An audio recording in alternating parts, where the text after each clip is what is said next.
You wanted the best. You've got the best podcast. The hottest podcast in the world. The Chris Voss Show, the preeminent podcast with guests so smart you may experience serious brain bleed. The CEOs, authors, thought leaders, visionaries, and motivators. Get ready. Strap yourself in. Keep your hands, arms, and legs inside the vehicle at all times, because you're about to go on a monster education roller coaster with your brain. Now, here's your host, Chris Voss. Hi, folks. It's Voss here from the ChrisVossShow.com, the ChrisVossShow.com. Welcome to Chris Voss Show. I don't know why anybody claps my horrible impression of an opera, an operatist.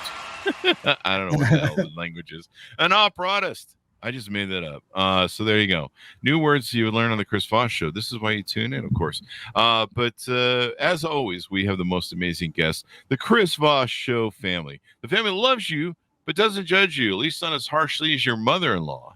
And we have an amazing guest on the show we're going to be talking to today. He's going to talk about how to deal with depression and other different health ailments through different medical procedures, and some of his learned things in some of his books that he's put out, et cetera, et cetera. But in the meantime, as we tease that out to you, that, of course, is a setup for the shaming of the guilting of the plugs. Please refer the show to your family and friends. Have you seen them lately? They need the show. Like when you really look deep into their eyes and their soul, and you think, you know, you'd be a whole lot smarter if you listen to the Chris Voss Show like I do. And so tell them. Go to iTunes.com/Chris Voss. Give us a 5-star review over there. Go to Goodreads.com/Chris Voss. LinkedIn.com/Chris Voss. YouTube.com/Chris Voss. Did I say that? And TikTok at Chris Voss 1.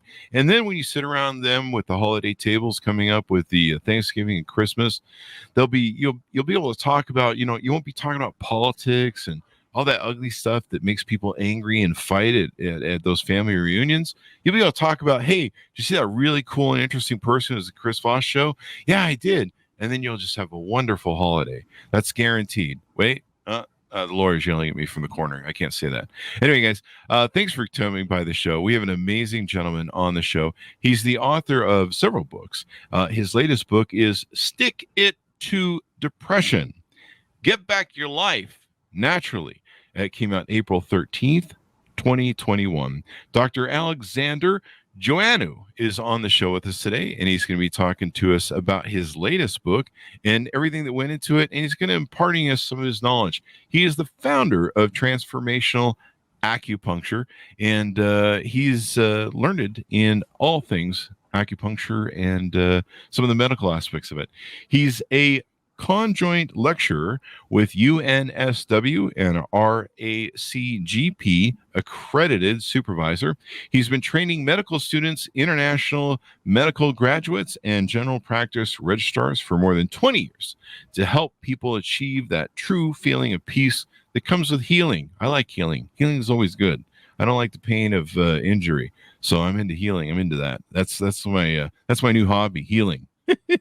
I'm 55. There's a lot of damage that needs healing. And along with that, he's learned about the human psyche in his 40-year medical career as the practice principal of Northside Health at 12 Doctor Medical Center. And his practice has led him to additional training in nutritional and environmental medicine, counseling, and cognitive behavior therapy. Sounds like something I need.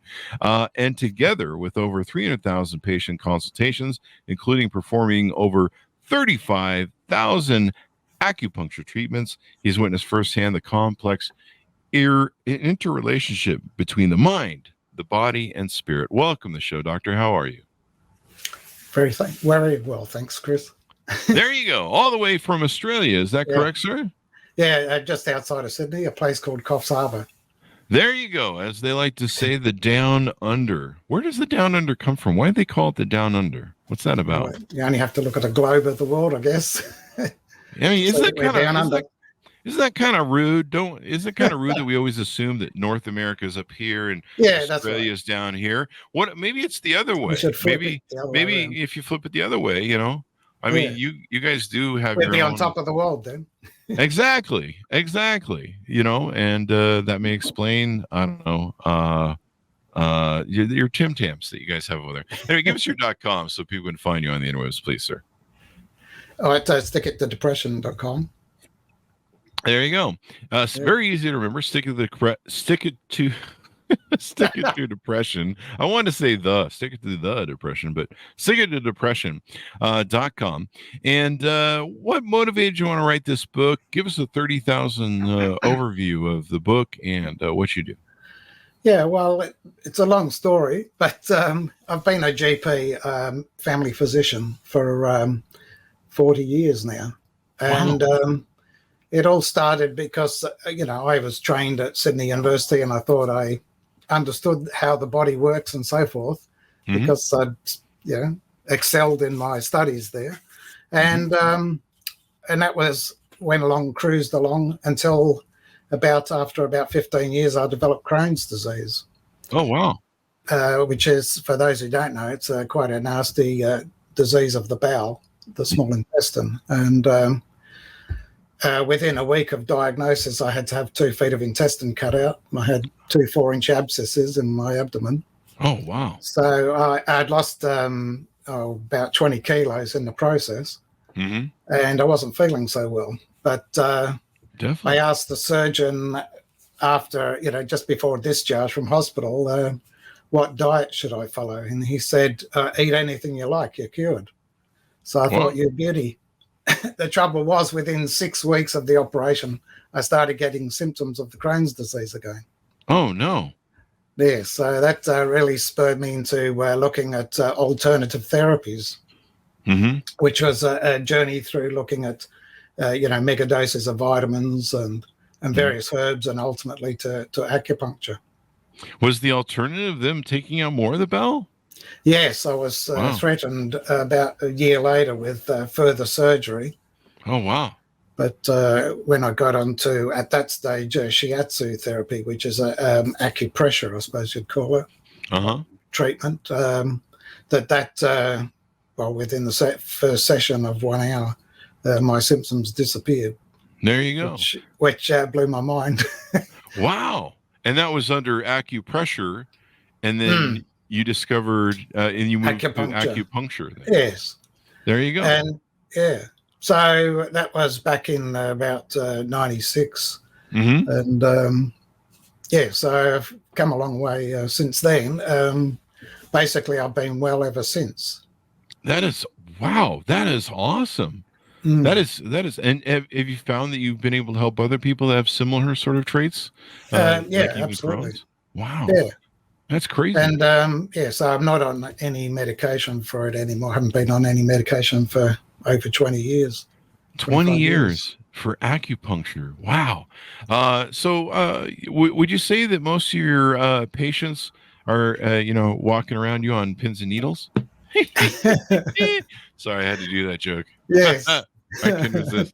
So talk to me about this book and what's inside of it, and kind of give us a spin on it. You have 2 books, and my understanding is one book, Stick It to Depression, Another Tool in Your Doctor's Bag, was targeted towards people in the medical field. Yeah, to help them understand how acupuncture can help their patients. There you go. And then this one was kind of more, this newer one was kind of more for the general public?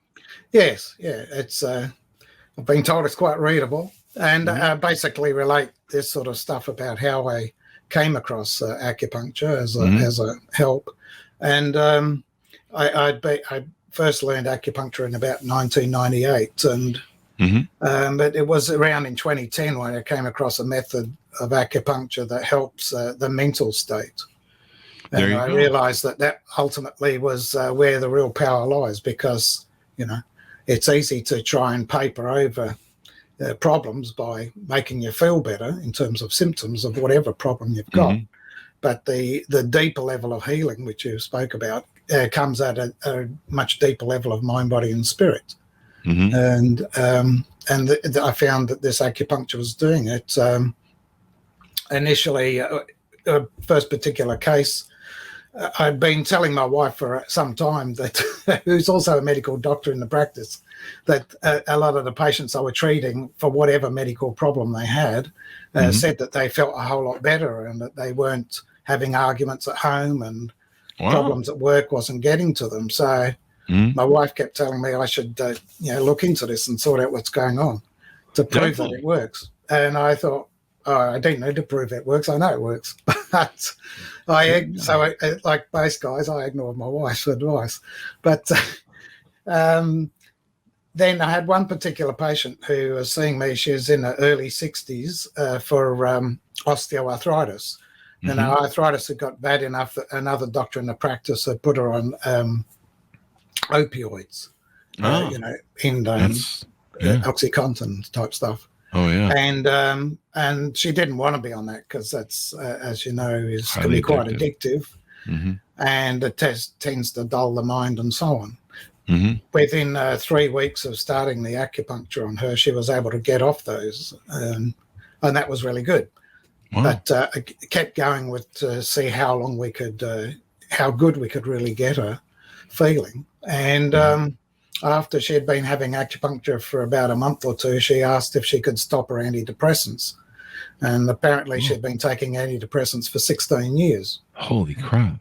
Yes. And I thought, well, maybe, I assessed her from the medical viewpoint and demonstrated with the DAS, which is a depression, anxiety, stress score, that she wasn't actually depressed at the time. So gradually withdrew her antidepressants,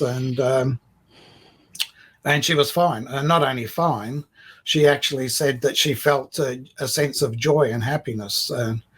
And it was particularly typified by one incident, which was it was just approaching Christmas, and some Christmas carolers came to her door and started singing Christmas carols, and she burst into tears, but it was tears of joy and happiness because she could really feel the joy in her heart. And she said she hadn't felt that for so many years, that she had been in a sort of like a numb state. Wow. And so you find it helps depression a lot. The book you target towards depression. Yeah. So that was where I thought, okay, this is meeting a real need, because antidepressants, though it can help severe depression, there's still no evidence that it really helps mild to moderate depression, which is what the vast majority of people have. Wow. And because it's working basically by tending to numb the emotions, which is really good if you're severely depressed, it tends to decrease that depressed feeling. But on the other hand, it tends to inhibit laughter and joy and just exuberance. There you go. So does it take a lot of sessions to break through with that? You said you with your Crohn's issue, no. It's fairly quick. Yeah, that's right. I mean, usually within 8 weeks, just treating once a week, most people feel better, and some people feel extremely good in that time. There you go. So usually by the end of the 8 weeks, you know if it's going to work for you or not. And it doesn't matter, as I say, whether you've been on antidepressants for years or whether you haven't been on any antidepressants, it still seems to work. There you go. So, I mean, acupuncture has probably been around for eons of time, hasn't it? My understanding. Yeah, about 2,000 to 3,000 years. It's kind of probably, one of those things that must work. It's been around forever. It's kind of like Stoicism or old wisdom, Yes. Yeah. I mean, I used to deal with depression with vodka, but that didn't seem to make anything better. Yes, well, that has problems in itself. That's been around for eons of time as well, I think. I don't know. Yeah. The side effects of that are much worse. That's very true. I totally agree with you. So, and so you delve into this medicinal art, and it's some people's perception is that feels or looks like it hurts. Like I'm one of those. Yeah, I understand that. I'm one of those people who's not into needles. Yes, it's amazing because a lot of people that I see, because I'm a doctor, I see people who wouldn't normally go to an acupuncturist, and I sort of have a discussion with them and talk them into trying it, and I say, well, let me just put one needle in and see how you go, and as soon as I put it in, they say, oh, is that all there is to it? Yeah. So that's a big surprise for people because it looks far worse than it feels. There you go. A lot of people fall asleep during a treatment. Even. There you go. Sounds like my prom night. There you go. I'm not sure what that means. And depression, you found this really works well in healing people and getting people engaged in overcoming it. Why do you think this is better? I mean, this is going to seem obvious, but I want to hear your words on this. Why is it better for acupuncture to be used over, say, Western medicine, where we just throw drugs at Well, everything? of course, it can be used together, but the big advantage of acupuncture is it helps shift blocked emotions. People seem to store emotions in their body. Oh, really? And under Chinese theory, it's quite acceptable that various organs are associated with various emotions. And like sadness and grief is stored in the lungs. And anger and frustration is stored in the liver. And if you work on those points, you can release those emotions, which the thing is, what we tend to do in the West is suppress our emotions. We don't want to express things because we're told it's naughty to do that. And as a kids, it's like, starts back in childhood where you're taught to suppress your emotions. There you go.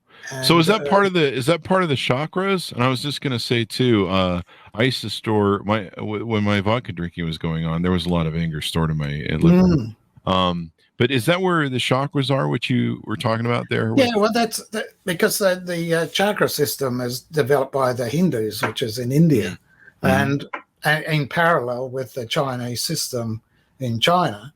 And there didn't seem to be any real communication between the two systems of medicine over the 3,000 years. And back in 1997, an acupuncturist recognized that the certain acupuncture points actually correspond to various chakras. And therefore, you can manipulate chakra energy through acupuncture.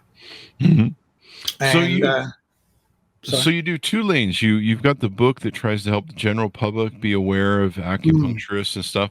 What can the general public interact with different variations on your website and offerings there? Yes, if they click on the Start Here button, and they can communicate directly with me.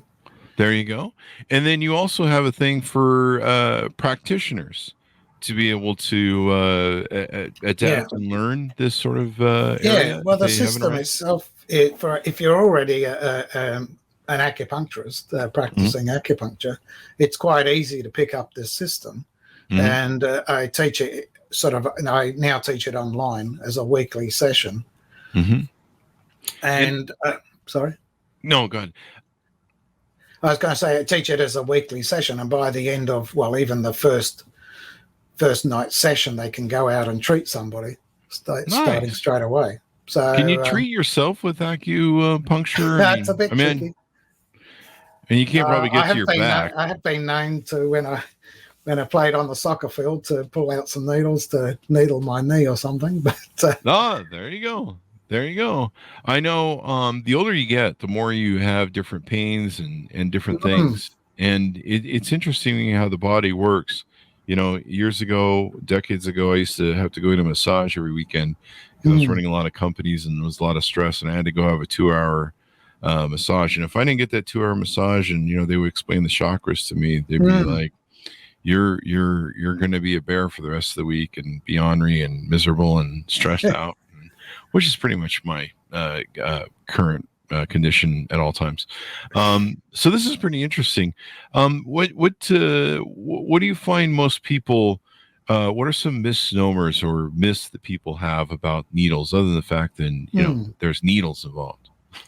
Yeah, that is a big factor for a lot of people. But as I say, just try it. And one needle, and you'll be convinced it's nothing like you're expecting. The needle itself actually is blunt on the end; it's rounded, so and fine as a human hair. So when you insert the needle, it tends to push blood vessels and nerves to one side or the other, which is why you can leave the needle in for 40 minutes, take it out, and there's no bleeding. So it's not like we're stabbing people to death and they're just going to... No. Whereas like if you have a blood test, for example, or a vaccine, then the needle has a beveled edge. It's sort of beveled sharp, so it cuts through the tissue. There you go. This doesn't.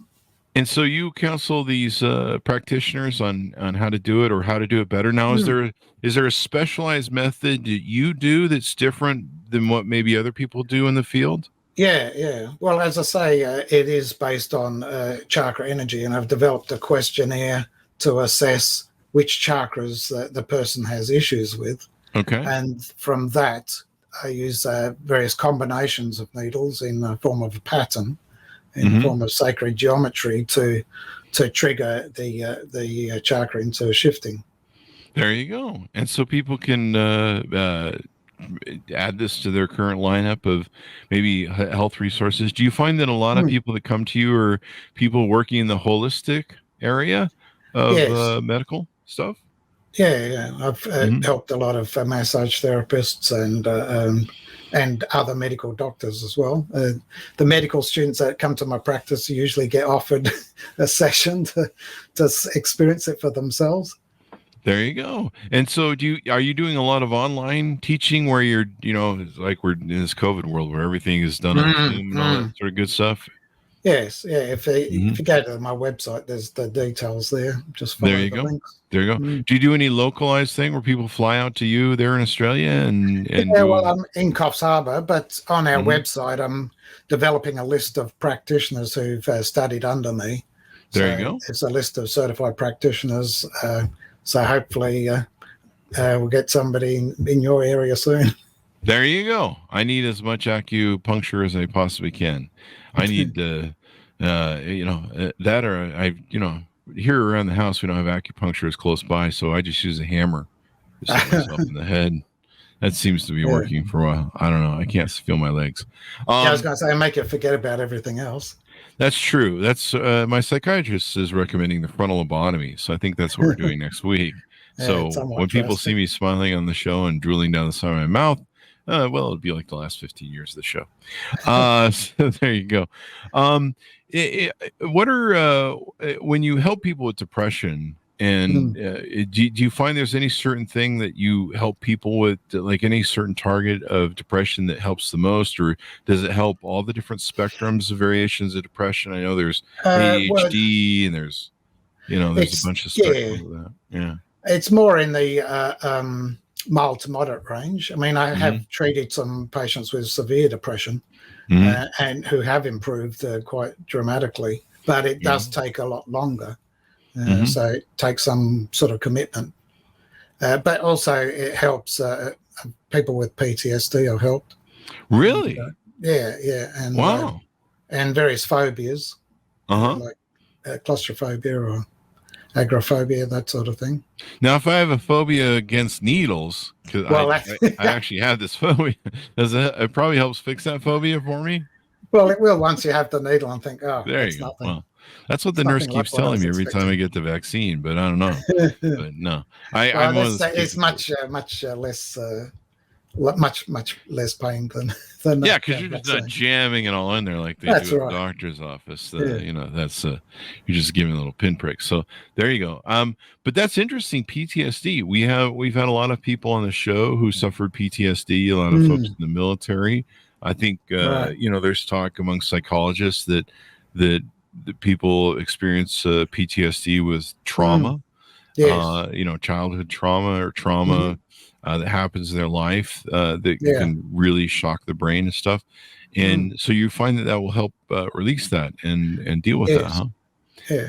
And is it really so it's really based on that science of we store a lot of pain in the body and a lot of our mental pain maybe in the body. Yes. Yeah, absolutely. There you go. And well, this is amazing. I mean, especially where you had Crohn's disease and you got over it. Any other diseases that you found that you've helped overcome or maybe improve the condition of the patient? Asthma and hay fever. So really? Asthma too? Wow. Yeah. Holy crap. My mom suffers from really bad asthma. Right. That would be ideal. I know some people that have asthma, they usually have some trauma with their childhood and stuff. We always, they say that sometimes people with asthma, they have overbearing parents that are just really micromanagers, overbearing, put a lot of fear into the child. And so the child ends up with a lot of anxiety that turns into asthma. At least that's some theories that I've heard. I remember growing up with one of our Boy Scouts that was in my troop had really bad asthma, and but he had the sort of parents that would never let him out of the house. That they barely let him come out to the Boy Scouts with us, and they controlled like everything he did and how he did it, and he was terrorized to do just about anything. And we're like, and then when he told us he had asthma, we're like, yeah, you probably have high anxiety. Somehow we knew that at the time. I don't know. We were just kind of aware of it, even though it was the 70s. And so, that kind of makes sense. People store anxieties maybe in the body too, along with pain. Yeah. Well, it's all to do with, a large part of it's to do with the autonomic nervous system, the sympathetic and the parasympathetic systems. And if you're constantly in a state of fear or fight or flight type thing, the sympathetic nerves are firing in excess, and it's the parasympathetic nervous system which enables you to relax and to nourish and build up, whereas the sympathetic nervous system is all about preparing you to run away or fight. Literally within 3 seconds of a scare, like if some guy's coming up with clubs threatening to hit you, within 3 seconds your liver releases clotting factors to help your blood clot quicker, so that if you cut or bleed, the bleeding stops quicker. I mean that, and your blood pressure jumps up because it's pumping extra blood to the muscles, carrying oxygen and nutrients to the muscles to help you run or fight, and it tends to shut down the signals to the stomach and intestines, so they tend to switch off, and to the reproductive system, so that switches off, because that's the last thing you want to be thinking about when you're confronted by an angry mob. Yeah, you don't want to be sitting there going, I wonder if I should do something about this angry mob or this crazy guy coming at me with a knife. Yeah, you just got to act, and that's what it's designed for. And as soon as the emergency's over, the sympathetic nerves switch off. But the thing is, nowadays, you get stuck in a traffic jam and you're tooting the horn. I went to New York recently, and I couldn't believe how much all the time people are blowing their horns, and nobody's moving, but they're all tooting away on their horns, and that just raises everybody's blood pressure and gets the sympathetic nerves going, and you think you're going to be late for work, or you haven't finished or met your targets or whatever. And so if your blood pressure's constantly elevated and your clotting factors are constantly being released, then you're more likely to get a stroke or a heart attack, for example. There you go.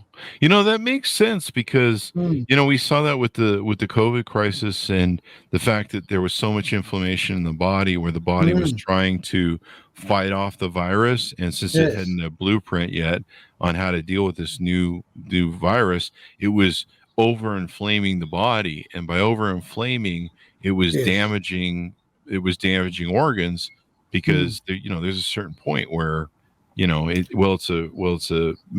a response by your body to defend itself. It can go overboard. We see that with ADHD, where you've got too much things going on in your brain. It overloads the brain. I was just recently reading David Goggins' second book. The name escapes me. I think it's Never something. But he was talking about how a point where he got pulmonary edema, and it's a condition where the fluid builds up in the lungs, and it happens a lot with people like him who are Navy SEALs. In fact, many die during training because of it, because the training is so grueling, and what they do in the water, and there's a very hard, the hell week that they go through to become Navy SEALs in the U.S. And there are people who will literally die in the training because of they'll get this lung disease, this pulmonary edema. And he finds that a lot of SEALs will have the issues throughout their lifetime, also issues with their knees, because they're just overworking the body. And it carries that stuff. So that makes sense.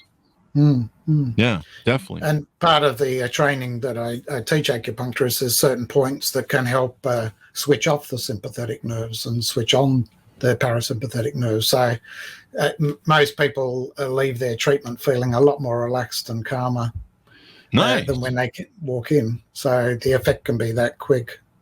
There you go. So any ways people can heal and everything else. So I guess you recommend people pick up your book and then maybe try and find a Yeah. local practitioner. Is there a way that Yes. people can look up a directory of folks that have Well, as I worked say, with from you? my website, on my Okay. website, Okay. list of certified practitioners. Okay. So you can find a local practitioner that has worked with your method and then see if you can utilize them and all that good stuff. And then Yes. you'll keep adding to the website as things go. So what's the best way people can onboard with you or get to know you better, reach out to you and Yeah, well, and if talk they click on start here, I'll reply to their email. There you go. There you go. Quite happy to connect. So what have we covered we should talk about that we haven't touched on? Oh, there's a million things. I guess one thing is actually which you probably appreciate the World Health Organization's definition of health, which is a state of complete physical, mental, and social well-being, not merely the absence of disease or infirmity. And that sounds fantastic. In a room of about 100 people, I asked, who at the moment is in a state of complete physical, mental, and social well-being? And I think 4 people put up their hands. So And they all were of us, yeah. So on that, I mean, that's obviously the ideal, but the thing is, even today, the training of doctors is to look for disease and infirmity. They're not trained to help assist people get into a state of joy and happiness. And so the whole of the focus, especially with depression, where there's no specific blood test or X-ray you can do that will show this person's depressed, it's based on a questionnaire. And the questionnaire that's commonly used has no questions about happiness and joy. It's all negative stuff about depression. So, and if you score less than 4, you're said to be not depressed. So as far as the doctor's concerned, if you have an absence of depression, everything's fine. But the absence of depression does not equal the presence of happiness. There's a world of difference between the two. There you go. This is really interesting. I've got a couple friends actually that were in the military that have PTSD and they struggle with it. I'll have to make a recommendation to them to check it out and see if it can get some support there.